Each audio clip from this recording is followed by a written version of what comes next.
saya akan membahas tentang ini ya, untuk edisi ini judulnya tetaplah rendah hati walaupun engkau bisa menghidupkan orang mati. Ya, Tetaplah rendah hati walaupun engkau bisa menghidupkan orang mati. Jadi walaupun presiden ya harus rendah hati. Ya. Jangankan presiden, bisa menghidupkan orang mati aja tetap harus rendah hati. Ya. Terus jadi ulama besar ya tetap rendah hati. Dan rendah hati itu menjadi penentu orang itu disenangi Allah tidak, akan diangkat derajatnya Allah atau tidak. Man tawadhu'a lillahi rafa'ahullah. Siapa yang rendah hati, masya Allah, dia ini orang, ya ada orang yang masya Allah ini status sosialnya tinggi tapi biasa itu duduk-duduk dengan orang kampung gitu, makan itu loh, yang tiwul ya, yang 5.000 banyak. Gato tiwul itu loh Pak. Ya, ada itu ya. Makanan tradisional itu. Itu ya beli, padahal dia itu orang besar. Duduk bersama. Beli 4.000 terus makan bersama sampai jalan pagi. Enggak rendah. Dan enggak sombong kalau dia itu sholat juga enggak harus minta di depan. Kursi ya tidak pernah dia nuntut di kursi depan, biasa saja kumpul. Man tawadhu'a lillahi rafa'ahullah. Siapa yang tawadhu, rendah hati, maka diangkat oleh Allah. Nah, orang yang tidak rendah hati itu lawannya adalah takabur ya. Orang rendah hati itu satu, dicintai orang. Yang kedua, cepat pinter. Ya, cepat pinter.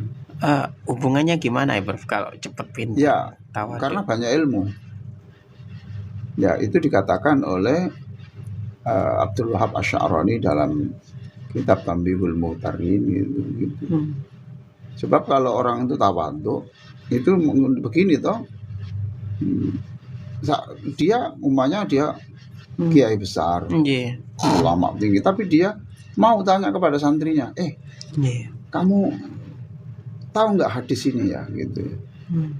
Ada nggak ya buku tentang ini ya, gitu ya. Ada nggak ya, gitu. Itu coba carikan ya, nanti tolong dibacakan saya ya, supaya itu. Santrinya diajak masuk kamar, minum teh bersama, terus ngobrol-ngobrol. Masya Allah, terima kasih ya Mas ya. Terima kasih nak, terima kasih. Terima kasih.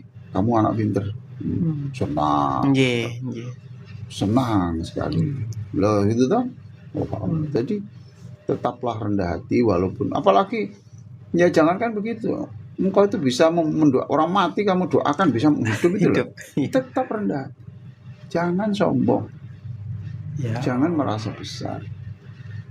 Jangan merasa besar. Itu. Bahkan kepada Allah itu juga begitu. Kalau berdoa itu juga harus ditata bahasanya, yang mencerminkan kita ini orang tawadhu. Mencerminkan. Nah, ibadah itu baik, tetapi juga harus disertai dengan adab tata cara. Nah, kita diajari rukuk itu kan penghormatan yang sangat tinggi. Ya itu tawadhu. Kita waktu tasyahud saja itu tangan kita kan tidak boleh begini lurus ya. Nah, agak turun ke bawah ya, Bro. Untuk menunjukkan tawadhu.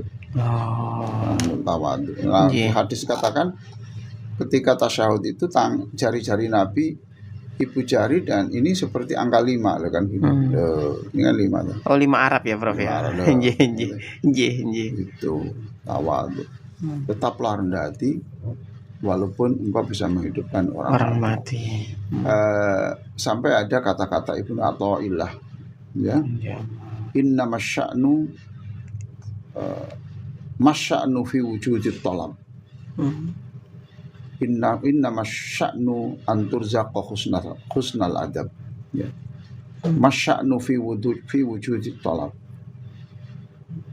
Inna masya'nu anturzaqqa minhul adab. Urusan agama itu bukan hanya urusan menjalankan perintah Allah, menjalankan rukun iman, rukun Islam gitu, enggak, tapi yang pokok itu justru adab kepada Allah. Ya Allah. Adab kepada Allah. Sopan santunnya kepada Allah itu seperti apa. Nah gitu. Jadi sampai ada ya. Ada di dalam satu buku anekdot para sufi, ingat saya. Ada orang tuh yang jarang bahwa habis sholat itu tidak pernah bersila, tidak pernah. Tidak pernah bersila. Tetap di duduknya sholatnya atau? Iya, sebab bersila itu duduk dalam posisi tasyahud itu lebih menghormati orang di depannya daripada bersila. Paham toh? Sampai di situ. Sampai segitunya ya, Bro. Sampai di situ. Sampai di situ. Jadi dia hamba kok bersila gitu. Abdi dalam di kerajaan itu tidak bersila, ada yang bersila. Mesti ada. Duduknya itu duduk bersimpuh ya. Simpuh. Iyalah. Simpuh kanan. Maka dia tidak selama hidupnya, katanya bahkan selama hidupnya tidak pernah dalam ibadah itu zikir apa itu bersila, tidak pernah. Itu etika, adab. Ya Allah. Jadi adab itu menentukan. Masya'nu fi wujudi talab. Urusan agama itu bukan urusan jalan agama. Ya mengingatkan orang itu kan kewajiban. Tapi daripada mengingatkan tanpa etika ya lebih baik janganlah. Lu gitu. Sampai mengingatkan orang tanpa etika sampai melukai hati orang ya lebih baik tidak. Ya. Karena etika itu lebih penting daripada itu. Itu ya. Sampai zaman Nabi itu sahabat itu kalau bawa Quran itu, padahal itu Quran ya. Quran itu kan biasa saja, yang kertas dijilid itu aja. Tapi itu kalau bawa Quran itu sangat hati-hati itu, sama dia kemana-mana itu. Ini firman Allah ini. Ya Allah. Ini firman Allah ini firman Allah, ini firman Allah gitu. Ini firman Allah, hati-hati. Nah sekarang orang tidak sadar bahwa Quran, bahwa buku ada tulisan Arab diletakkan di bagasi di sepeda motornya. Ya toh? Tempat duduk ya, Bro. Iya. Loh itu kan berarti kalau itu Quran ada di situ, buku itu ada teks Al-Qur'annya dimasukkan di bagasi sepeda motor, dia duduk situ berarti kan meletakkan Quran di pantatnya. Ini zaman Nabi itu di bawah gini, di dada gini terus. Ini firman Allah ini firman Allah. Begitu. Ini firman Allah, ini firman Allah. Oh begitu.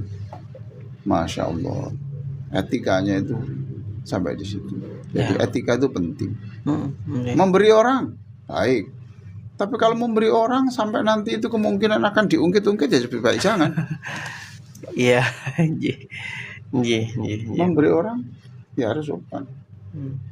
Memberi uang 100.000 tapi diungkit terus ya. Ya diungkit, atau memberikannya itu dilemparkan sampai kena matanya. Ya Allah.